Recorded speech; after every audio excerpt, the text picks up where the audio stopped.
எல்லோருக்கும் அன்பான வணக்கம். இனவா தமிழ் சமையலுக்கு உங்களை அன்புடன் வரவேற்றுக் கொள்கின்றேன். இன்றைக்கு நான் உங்களுக்காக சிக்கன் டெவல் தான் செய்து காட்டப் போகின்றேன். இந்த கோழி துண்டு இறைச்சி துண்டுகளை வச்சு எப்படி மிகவும் சுவையான, நீங்கள் ரெஸ்டாரண்ட் வழியை சாப்பிட்ற சுவைக்கு ஈடு இணை இல்லாமலுக்கு அவ்வளோ ஒரு சுவையோடு நாங்கள் இந்த சிக்கன் டெவல் எப்படி சுவையாகவும் இலகுவாகவும் செய்யலாம்னு சொல்லி தான் பார்க்க போகிறோம். அதுக்கு முதல் இந்த சிக்கன் டெவல் செய்கிறதுக்கு உங்களுக்கு என்னென்ன பொருட்கள் தேவைன்னு சொல்லியும் அதை எப்படி செய்யலாம்னு சொல்லியும் பார்ப்போம். இதுவரை யாராவது என்னுடைய சேனலை சப்ஸ்கிரைப் செய்யாமல் இருந்தால் சப்ஸ்கிரைப் செய்து கொள்ளுங்கள். கூடவே பெல் பட்டனையும் தட்டி விட்டு அந்த அருகில் தோன்ற ஓல் என்ற ஆப்ஷனையும் வளர்த்தி விடும். வாங்க தொடரும் வீடியோக்குள்ளே போவோம். இப்போ நாங்கள் இந்த சிக்கன் டெவல் செய்கிறதுக்கு தேவையான பொருட்களை பார்க்க போகிறோம். இதில் பார்த்தீங்கன்னு சொன்னால் நான் இதில் கோழி துண்டுகள், எலும்பில்லாத கோழியை 1 கிலோ கோழி எடுத்து இதை இப்படி சதுர சதுர துண்டுகளாக நான் இங்கே வெட்டி வச்சுருக்கிறேன். கூடவே இந்த கோழி துண்டுகளை நாங்கள் இதை பொரிச்செடுத்து தான் நாங்கள் டெவல் செய்யணும். அப்போ இந்த எடுக்கிறதுக்கு முதல் இதுக்கு பிரட்டி வைக்கிறதுக்கு என்னென்ன பொருட்கள் தேவைன்னு சொல்லி பார்ப்போம். இதில் பார்த்தீங்கன்னு சொன்னால் கார்ன்ஃப்ளவர் எடுத்து வச்சுருக்கிறேன், ஒரு மேசக்கரண்டி தக்காளி சோஸ் எடுத்து வச்சு, அதாவது டொமேட்டோ கெச்சப் எடுத்து வச்சுருக்கிறேன். இங்கே அரை தேக்கரண்டி அளவு மிளகு எடுத்து குத்தி வச்சுருக்கிறேன் நறுவலாக. இதில் பார்த்திங்கன்னு சொன்னால் 1 இன்ச் அளவு இஞ்சி துண்டும் 4 பல்லு உள்ளியும் எடுத்து வச்சுக்கிறேன். இதை அரைச்சி எடுக்கணும் அல்லது குத்தி எடுக்கணும். இதில் அரை தேக்கரண்டி அளவு மஞ்சத்தூள், இங்கே தேவையான அளவு உப்பு, இதில் 1 மேசக்கரண்டி அளவு சோயா சாஸ் எடுத்து வச்சுருக்கிறேன். இங்கே தனி மிளகாத்தூள் 1.5 மேசக்கரண்டி எடுத்து வச்சுருக்கிறேன்.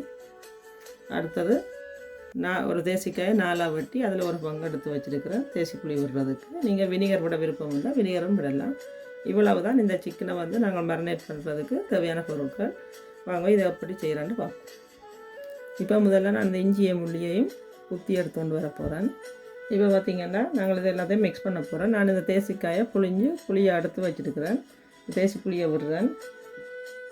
அடுத்தது நாங்கள் எடுத்து வச்சுக்கிற உப்பு, நீங்கள் தேவையான அளவு உப்பு போடுங்க. நான் இதில் அரை தேக்கரண்டி அளவு உப்பு போடுறேன். அடுத்தது நாங்கள் குத்தி எடுத்துக்கொண்டு வந்த இஞ்சி உள்ளி, நீங்கள் இதை அரைச்சி போட்டும் போடலாம், இப்படியும் நீங்கள் போடலாம்.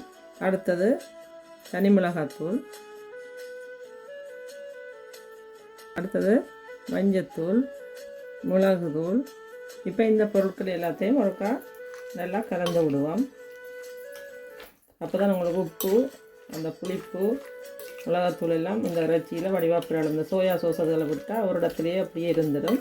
அதால் இவ்வளோ பொருட்களையும் முதல்ல போட்டுட்டு மிக்ஸ் பண்ணி எடுப்போம். இதெல்லாம் முதல் போட்ட பொருட்களெல்லாம் பிரட்டியாச்சு. அடுத்ததாக இதில் இருக்கிற சோயா சோஸ் விட்டு, இங்கே இந்த டொமேட்டோ கெச்சப், அதாவது தக்காளி சோஸ், அடுத்ததாக கார்ன்ஃப்ளவர். இந்த கார்ன்ஃப்ளவர் போட்டால் நாங்கள் பொரிக்கிற இறைச்சி துண்டு நல்லா மொறுமொறுப்பாக இருக்கும். அதுக்காகத்தான் இந்த கார்ன்ஃப்ளவர் போடுறது. இப்போ இது எல்லாத்தையும் சேர்த்து நமக்கு கலந்து விடுவோம்.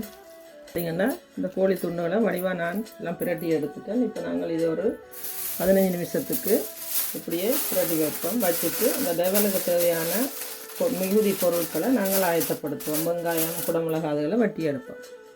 இப்போ நாங்கள் இந்த பிரட்டி வச்ச சிக்கன் பிரட்டி ஒரு 15 நிமிஷம் ஆயிடுச்சு. இப்போ நாங்கள் இதை பொரிச்சு எடுக்க போகிறோம். இப்போ அடுப்பில் ஒரு சட்டியை வச்சு தேவையான அளவு எண்ணெய் விடுறேன். இப்போ அடுப்பை பற்ற வச்சு எண்ணெயை சூடாக்குவோம். இப்போ எண்ணெய் சூடாகிட்டுது, கோழி துண்டுகளை போட்டு பொரிச்செடுப்போம். இப்போ இந்த சிக்கனை ஒருக்கா கலந்து விடுவோம். எப்பையும் சிக்கனை போட்ட உடனே நீங்கள் கரண்டியை வச்சு கலந்து விடக்கூடாது. போட்டு ஒரு 2-3 நிமிஷத்துக்கு பிறகு தான் நாங்கள் அதை புரட்டி திருப்பி கலந்து விடணும். உடனே கலந்து விட்டீங்கன்னு சொன்னால் அதில் போட்ட நாங்கள் மேரினேட் பண்ணி வச்சுருந்த பொருட்கள் எல்லாம் அப்படியே எடுபட்டு வந்துடும். அதால் தான் உடனே கலந்து விடக்கூடாது. இப்போ நாங்கள் போட்ட இந்த கோழி துண்டுகள் பொரிஞ்சு ரெடி ஆகிட்டுது. இப்போ நாங்கள் இதை வெளியில் எடுப்போம். இப்போ நாங்கள் சிக்கன் எல்லாம் பொரிச்சு எடுத்துட்டோம். இப்போ நாங்கள் டெவல் செய்கிறதுக்கு தேவையான பொருட்களை பார்க்க போகிறோம்.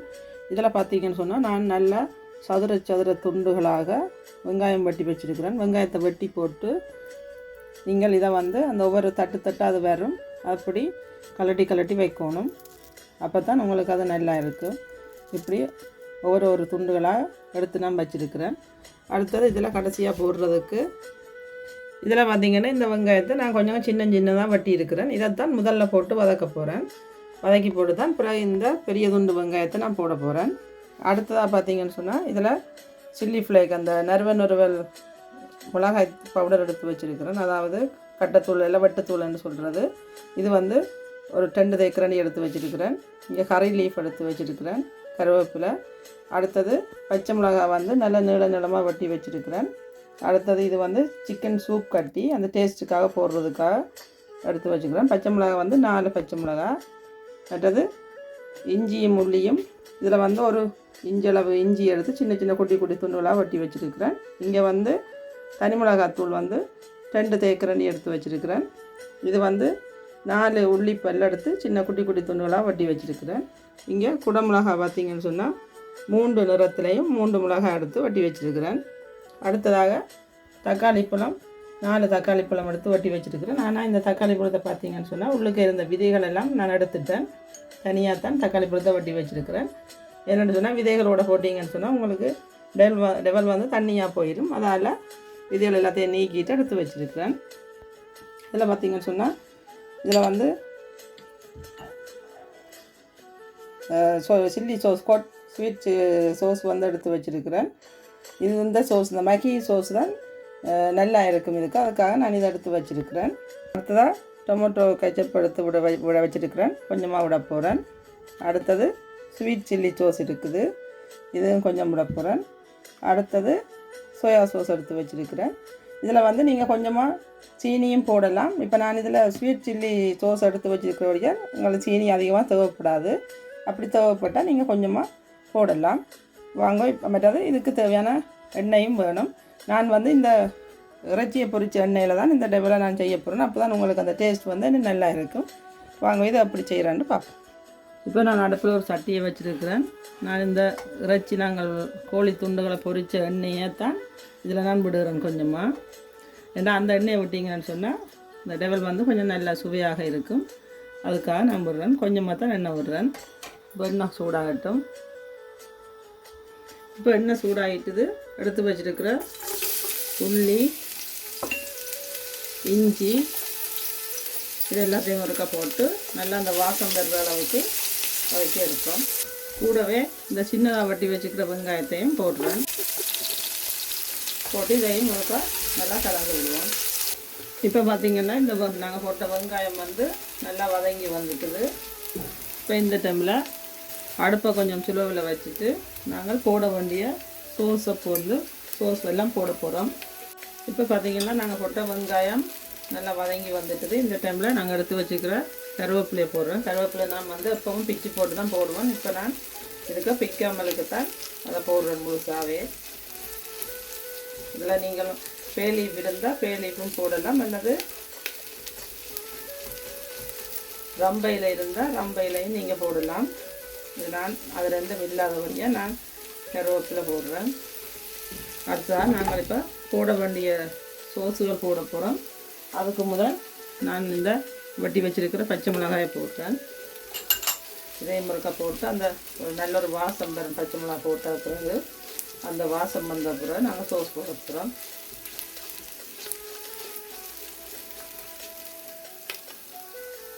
இப்போ இந்த டைமில் நாங்கள் பெருசாக வட்டி வச்சுருக்கிற இந்த வெங்காய துண்டுகளையும் நான் இதுக்கு போட்டு கலந்து விட போகிறேன்.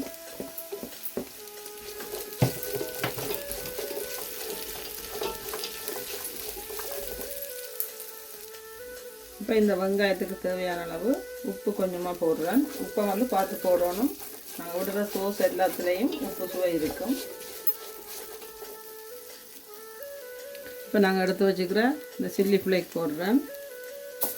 கூடவே இந்த தனி மிளகாய் தூளையும் போடுறேன். போட்டு நல்லா கலந்து விடுவோம். கவனித்து கொள்ளணும். இந்த டைம்லாம் நான் அடுப்பை வந்து நல்லா சுலவில் தான் வச்சுருக்கிறேன். அடுப்பை நீங்கள் பூட்டி வச்சுக்கொண்டு மிளகாத்தூள் எல்லாம் போட்டிங்கன்னு சொன்னால் மிளகாத்தூள் நிறம் மாறி கருகின வாசம் வர தொடங்கிடும். அதால் அடுப்பை சுலவில் வச்சுக்கொண்டு தான் போடணும். இப்போ நாங்கள் வெட்டி வச்சுருக்கிற இந்த மிளகாய் எல்லாத்தையும் போடுறேன். தக்காளி பழம் கடைசியாக தான் போடணும்.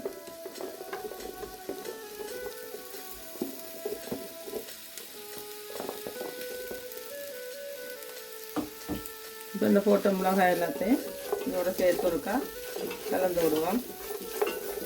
இப்போ அடுப்பை வந்து கொஞ்சம் தான் கூட்டி விடுறோம். ஏனென்றா மிளகாயை போட்டுட்டு நீங்கள் அடுப்பை குறைச்சி வச்சிங்கன்னு சொன்னால் இந்த மிளகாயிலேருந்து தண்ணி வர தொடங்கும். அதால் அடுப்பை வந்து மீடியமான நெருப்பில் வைக்கிறேன். இப்போ நாங்கள் ஒரு பிரட்டியாச்சுது. இப்போ நாங்கள் விட வேண்டிய சோஸ் எல்லாம் விட போகிறோம். இப்போ நான் இந்த எடுத்து வச்சுக்கிறேன் இந்த ஹாட் ஸ்வீட் சோஸ் வந்து விடுறேன்.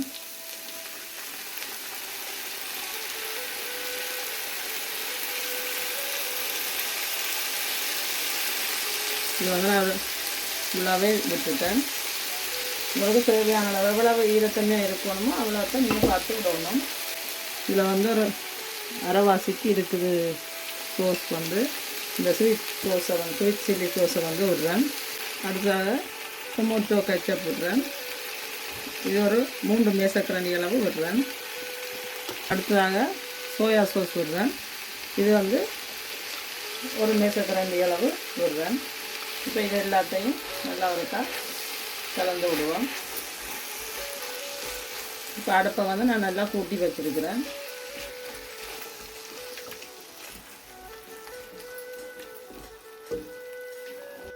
இந்த டைமில் நாங்கள் எடுத்து வச்சுக்கிற இந்த சிக்கன் சூப் கட்டியையும் நல்லா நசிச்சு போட்டு இதுக்குள்ளே போட்டு விடுவோம். அப்போ தான் இந்த சூப்பில் இது கரைஞ்சி விடும். இப்படி நாங்கள் அதை பார்த்து கரைச்சி விடணும். தண்ணியில் கரைச்சி விட்டால் தண்ணியாக போயிடும். அதால் இப்படியே போட்டுட்டு அது சூட்டில் கரைஞ்சி போடும். இப்போ பார்த்திங்கன்னா நாங்கள் போட்ட சோஸ் எல்லாம் சூடாக தொடங்கிட்டு கொதிக்க தொடங்கிட்டுது. இந்த டைமில் நாங்கள் பொரித்து வச்சுக்கிற இந்த கோழி துண்டுகளை இதுக்குள்ளே போடுறேன்.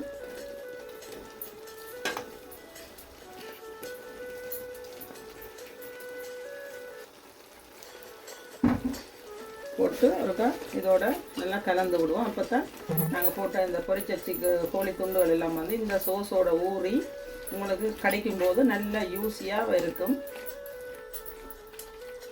இல்லைன்னு சொன்னால் அந்த காஞ்சி போன மாதிரி இருக்கும் உங்களுக்கு. அதே நேரம் சோஸும் வந்து தண்ணியாக இல்லாமலுக்கு அந்த கோழி துண்டுகளோட பிறண்டு நல்லா இறுக்கமாக வந்துடும். இப்போ பார்த்தீங்கன்னா இது நல்லா போட்ட சோஸ் எல்லாம் வற்றி நல்லா பிறண்டு வந்துட்டுது. இந்த டைமில் நாங்கள் போடுறதுக்கு இருக்கிறதாக இந்த ஸ்ப்ரிங் ஆனியனும் அடுத்தது தக்காளி பழமும் தான் போட இருக்குது. இதை வந்து நான் கடைசியாக இறக்குற டைமில் தான் போடணும். இதுக்கு முதல் நான் உங்களுக்கு காட்டாத இன்னும் ஒரு பொருள் வந்து போட இருக்குது. அந்த பொருள் இந்த அன்னாசி பழ துண்டுகள். இதை நீங்கள் போட்டு நான் உங்களுக்கு காட்டும்போது நான் இதை காட்டையில் இதை நீங்கள் போட்டு செய்தீங்கன்னு சொன்னால் கொஞ்சம் வித்தியாசமாக சுவையாக இருக்கும். ஒரு இனிப்பும் புளிப்பு சுவையும் சேர்ந்ததாக மிகவும் நல்லா இருக்கும். ஒரு முறை நீங்களும் போட்டு செய்து பாருங்க. அதால் நானும் இந்த அன்னாசி பழம் கொஞ்சம் போடுறேன். இப்போ இதையும் நல்லா ஒருக்கா இதோடு சேர்த்து கலந்து விடுவோம்.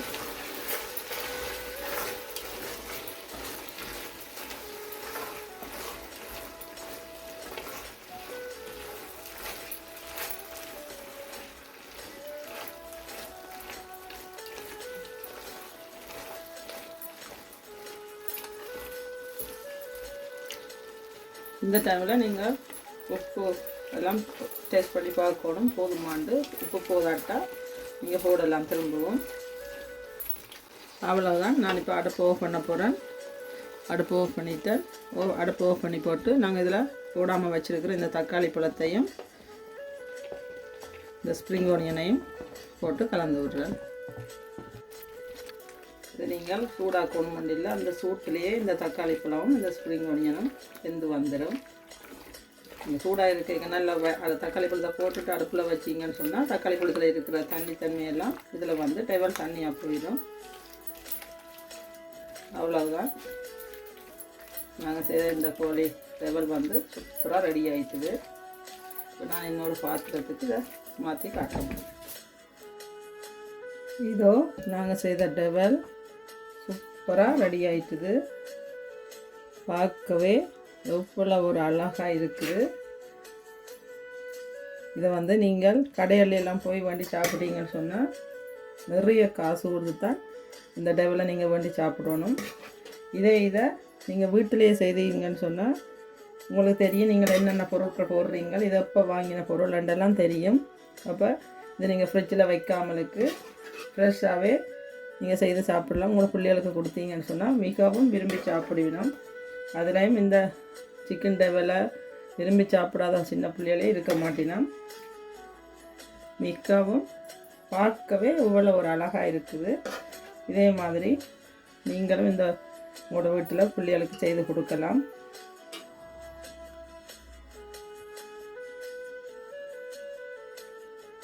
பார்த்தீங்கன்னா நீங்கள் இதை பார்த்தாலே நாவில் எச்சில் ஊறுற அளவுக்கு அவ்வளோ ஒரு யூஸியாக அழகாக இந்த டெவலை நாங்கள் செய்திருக்கிறோம். இதை நீங்கள் இந்த டெவலை செய்கிறதுக்கு நீங்கள் பெருசாக கஷ்டப்படணுமென்ற எந்த அவசியமுமே இல்லை. மிகவும் சிம்பிளாக இலகுவாக நீங்கள் இந்த டெவலை செய்து முடிக்கலாம். இதே மாதிரி நீங்களும் உங்களோட வீட்டில் உங்களோட பிள்ளைகளுக்கு உங்களோட வீட்டில் இருக்கிற ஆட்களுக்கு செய்து கொடுத்து இது எப்படி இருக்குன்னு சொல்லி மறக்காமல் எனக்கு கமெண்ட்டில் எழுதி போடுங்க. இந்த வீடியோ பிடிச்சிருந்தால் உங்களோட ஃப்ரெண்ட்ஸ் ஆக்களோட ஷேர் பண்ணுங்க. இதுவரை யாராவது என்னுடைய சேனலை சப்ஸ்கிரைப் செய்யாமல் இருந்தால் சப்ஸ்கிரைப் செய்து கொள்ளுங்க.